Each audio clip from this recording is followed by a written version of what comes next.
Welcome back to Cure for the Common Game. Today we're going to talk about zombies in deck number 280. Josu Vess, Liliana's brother, she, tried to save with tainted, tainted remedy. Yeah, that's fine.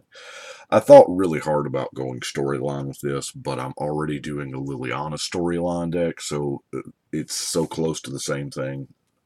So I was like, well, what are we doing here? Because this guy costs 10 mana. I mean, I'm going to pay him for 10 mana because that kicker, that's too much to be left out there. There's too much value to be left on the table. So he cost 10 to me. That being said, I knew instantly that I needed some ramp. So, and 8 2/2 zombies. I was like, well, let's just ramp into some zombies. So let's cover our ramp first. First off, I do have our pair of rituals, Dark Ritual and the Cabal Ritual, which, by the way, this being mono black is a perfect chance to play with the Cabal Stronghold. Because, I mean, why not? It's not as good as the big black mana package, the Urborg and the other Cabal land. That's awesome, but so awesome that we all have driven the price up on it. But other ramp is, of course, Charcoal Diamond, Felwar Stone, and the Totem. Now, y'all see me using the Totems quite a bit because it's once you get outside the diamonds, it's difficult to get colored mana. I mean, and you're paying 3 for it, so that's we all like 2, but 3 I'll take. I mean, even sometimes, sometimes times is hard and you just get a colorless out of your 3 mana. But Cissay's Ring, Seer's Lantern, Guardian Idol, and Pristine Talisman. That's, well, I guess also Terrain Generator might be ramp. I mean, might be the truest version of ramp. I love this card. Hell, it's only ever been printed twice. I would love to see this in Battle Bond, but looks like Battle Bond's got a lot of goodies for us anyway. But Terrain Generator is an amazing card. Every one I own is index.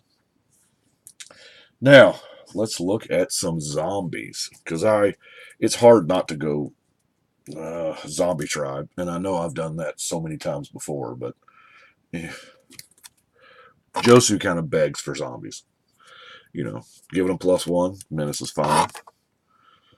Giving them +2 and, cheaper, especially cheaper. I mean, he was one of the first ones. I was like, well, let's make Josu cost less.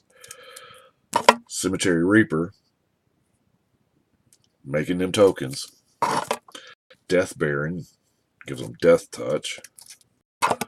Lord is going to bring them back because they're zombies. Now, Zombie Master. This is the card that begs you for an Urborg. And if I had another Urborg, it would totally be in here, but they have since climbed. But making your team unblockable is pretty sweet. And he's hard to kill because, he regenerates. By the way, the Oracle text, he is a zombie, and he says other zombies. So, well, he doesn't regenerate then. Yeah, that's right. So, I just be throwing cards. We got Unbreathing Horde. He's a fine zombie. And then Tuco Husk as a sack outlet. And of course, Carrion Feeder, because, just on the off chance you do need a sack outlet. Yixila Jailer. Now, I'm running this because it's a hate bear. We all know it. There's so many cards that rely on graveyard and there may be some Nombos in here with this. I'm not sure, but I mean, it's 1 out of 100 chance. Gravecrawler. Now, I love me some Bone Knitter because, essentially he gives your team regenerate. Shepherd of Rot is a good way to close out a game when you are pillow forted out and cannot attack. As well as the same thing. I've got a buddy of mine who has been playing zombies in EDH for years. I mean, probably 8 years or so. And his favorite means is Gem Palm Polluter. Now, I've never seen this card cast. I have been killed by the cycle Gem Palm Polluter more than I can count. Soulless one, of course, is counting zombies. And when your general comes in and makes 8 zombies, Soulless one's not a bad card. Diregraph Colossus. I love the fact that this counts Graveyard, but it's just so flavorful. Uncle Fester. Vengeful Dead. Hold on, I'm getting weird pop-ups. Okay. Liliana's Reaver. Also, we're just making zombie tokens. Man, I tried hard not to put a Gravedigger in there, but he's just so core, you just about got to. Now, Noxious Ghoul. Noxious Ghoul is a beautiful, beautiful card. This, I think, is the perfect magic card to go with our general, because as soon as you play Josu kicked, all non-zombies are getting -9. There ain't a whole lot living through that. It's like your 10-mana general brings you a 10 and plague wins. So, it's beautiful. Hey, let's zombie tutor Gary. A lot of times I forget that Gary here is a zombie. It's such a good card for mono black, and I looked at it, I was like, whoa, it's a zombie. It's perfect. And of course, we got Ghoul Color Gisa. We're sacking our own dudes, but that's fine. We got the Grave Titan. Boy, this guy's climbed in price. I don't. Have we done that? I guess we have done that, because it's not like, standard playing this card. Pontiff of Blight is I like the fact, I don't know. If you've got a lot of mana, you can totally get jiggy with the Extort. And then our last zombie is what I feel like one of the coolest zombies, because how many times do we get Zombie Dragon? We don't get that a lot, and normally when we do, it ain't 6/6 flying for 7. Normally we get something small for 7 mana. But got a few zombie token makers. Army of the Damned, because why not? Dread Summons. Dread Summons is alright. It's Milling, though. Milling is it does put most people on tilt, and my view's always been random is random. That's why I don't specifically pick out boxes or booster packs or whatever. Random is random. I'm going to open the cards that are in the pack that it's random is random. And when you're drawing cards off the top of a 99 card library, random is random. Those 3 cards I milled could have very well been in the middle, the bottom. I could have never seen them to begin with. It could have dug me 3 cards deeper to something I need. Random is random. So my idea with mill strategy is, unless you're going all the way, it's kind of not worth it. But this, it's not about milling the library. It's about generating some tokens. So more than likely at the table, we're going to have a hardcore creature deck that's going to be running a high percentage of creatures, and that's probably the deck that we'll summons on. Now, playing Empty the Pits. You want to talk the most inefficient token maker ever.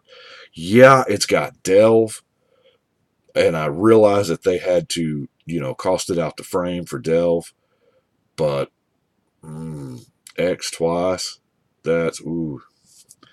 Anyway, Call the Grave, beautiful card. It's just because this is the card that to be honest with you, I think a lot of people forget about. Oh yeah, during your upkeep, sack a non-zombie. Of course, we have the zombie apocalypse. Carmen, who I play with, she plays a lot of humans. This is gonna upset her greatly. Uh, Mutilate. I mean, it's just a good old-fashioned board wipe. Now, it is going to kill everything, more than likely. I mean, I guess if you draw it early enough, you can strategically let out. No, it's just probably going to kill everything. And then Living Death, which is going to, you know, you got to be careful about your mill card here, by the way, but, you know, it trades alive things for dead things, which is cool, especially when you have so many sack outlets. Um, Speaking of sack outlets, you know, Grave Pack kind of triggers with all that stuff really nicely. Now, I guess Feeding Frenzy is going to lead us into our removal. The only reason why I really have this in there is because it's -X, and indestructible is a real thing. So, of course, we have Doomblade, Walk the Plank, just because I love the name of that card. Oh, and you know, we will, because I love the name of that card, I ignore things like I can make a Leviathan walk the plank. Anyway, Tendrils of Corruption, great spot removal for black. Yeah, it gives you some much needed life. It's after Daddy, the Daddy card there, Corrupt. Now, I'm running Virtue's Ruin because I'm just not happy that Carmen's not going to be upset at me enough, because also I got to run two. No. Why it's a big problem. I mean, you know, it's well, 20% of the decks. So, Virtue's Ruin's a good card here. Again, every one I own is in decks. Got, you know, Simon Blood for some card draw. Siphon Mind. I mean, check out how well Final Parting works, because I love Final Parting. I mean, especially in mono black, because you can tutor the fatty to the graveyard and the animate dead to your hand. Yeah, I love it. Speaking of animate dead, of course, you know, to represent uh, Dread Return, you know, to go in with the sacking to get things back. And, you know, maybe it triggers Grave Pack 3 times. Rise from the Grave, going to turn something into a zombie. Now, Bantu's Monument, I really kind of like it. I mean, I don't think we're playing heavy creatures, but obviously tribal zombies, we're playing some amount of creatures. And the ability to reduce Josu by 1. I don't really have this. I wonder why I didn't have this with the ramp, because I mean it's kind of, yeah. It's oh, it's just black creature spell, so it's not like a medallion. Man, I'd love to have 20 of each medallion. I don't know if that'd be enough. Stoneforge Masterwork, because even if you just play Stoneforge Masterwork and Josu, oh my gosh, because he brings in his own zombie army, and you know, yeah. Last 2 cards here. Phyrexian Tribute, I don't think sees enough play. I think a lot of people don't know that it exists. I don't know that there's another card in mono black that does this. And yeah, you got to sack 2 dudes. In this deck, that's not that big a deal. But the ability to destroy an artifact is outstanding.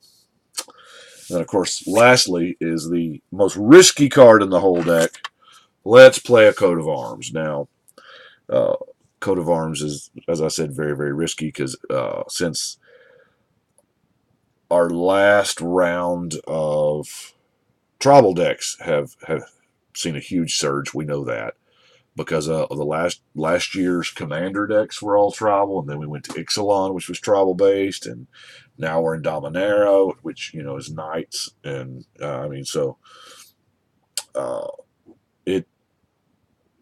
it's huge.